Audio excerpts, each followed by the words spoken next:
can you kind of maybe guess to the future of the workforce?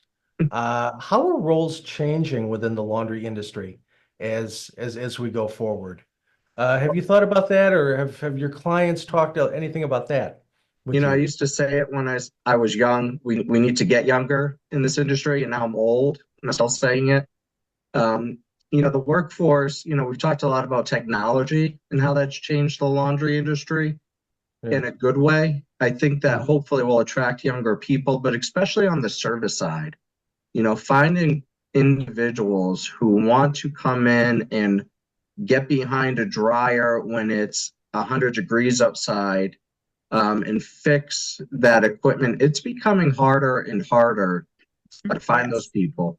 It's a Mhm. great industry. It has always provided for me and my family.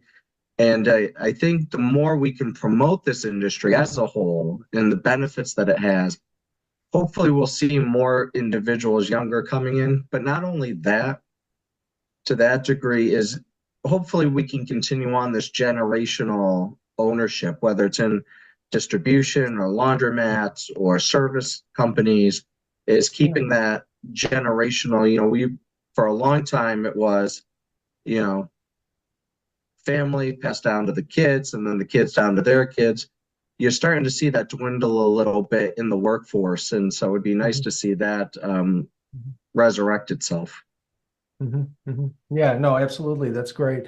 Mark, what are you seeing, or what do you think as far as the future of the workforce? How is it shifting for the laundry industry? Yeah, I think it's something we're working on, and I'm seeing across a lot of CLA members is investments in training. Laundromat attendant is no longer, just kind of sitting there scrolling their phone or reading a book. There's with the increasing labor costs and more revenue to manage through the store and different revenue streams. The attendants are they're in charge of selling it. They're in charge of merchandising it. They're in charge of talking to customers and being the vehicle for retention. So we're seeing a lot of investments in training, and how can we make the training digestible for them so they can execute on it. I think while I don't have any, it's on my Christmas list. I don't think I'll get it. I'm seeing a lot of folks move towards private facilities, laundromat owners who, are big in the wash, dry, fold sector, are kind of moving their full service laundry to a private facility, leaving their laundromats as laundromats, and that's turning a lot of their staff into machine operators. That now instead of a bunch of folks folding laundry, you need one or two, highly skilled machine operators to make sure the laundry gets through some of the automation they've added. So that's an interesting trend, and I'd kick myself if I didn't mention it, though it's not one we're dealing with our workforce. Yeah, no, but it's definitely evolving. It's changed a lot. Absolutely. Yvette, what's going on with the workforce at your particular business, and how do you see things shifting as far as roles and positions and that? Well, good question. In the last few years, we have kind of come through a time where it's been more challenging than I'd seen in the 10 before in finding people to work. And it's not that they aren't out there necessarily. I Mhm. think COVID uh, gave a lot of people an appetite for working from home. And in our industry, that's not necessarily an option. It's hard to work from home and do laundry. Mhm. So we're still on that path where we are we have to be very intentional and treat people really well.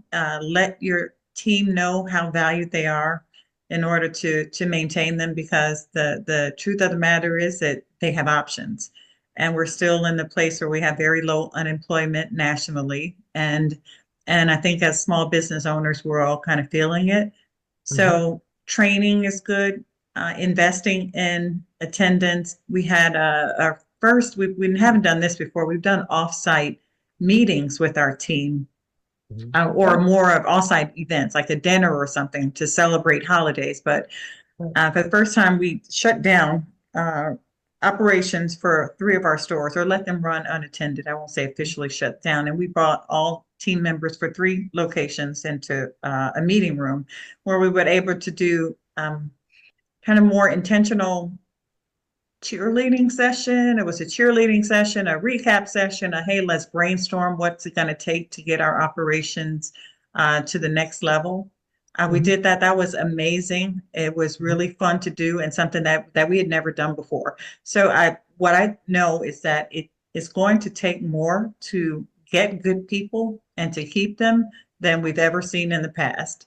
And store owners and distributors, manufacturers who don't recognize that and act on it, they'll get left in the dust, because the people that you want to work there, they'll go someplace else in their work. So that's what I'm saying. There's more intentionality about hiring people, about training them, about creating places where they can feel appreciated, and then creating a role that they can see themselves advancing to. And it's not so easy when you're dealing with relatively small businesses like most laundromats are, but to find some way to show them that they're valued and to give them an increased level of responsibility and increased pay to go with it.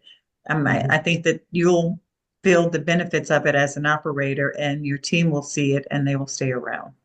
Right. Can I just add to that? I think that's so Yeah. important, because LinkedIn did a survey back in beginning of the year. Out of 1,000 people, 850 of them, 85% were thinking about switching jobs.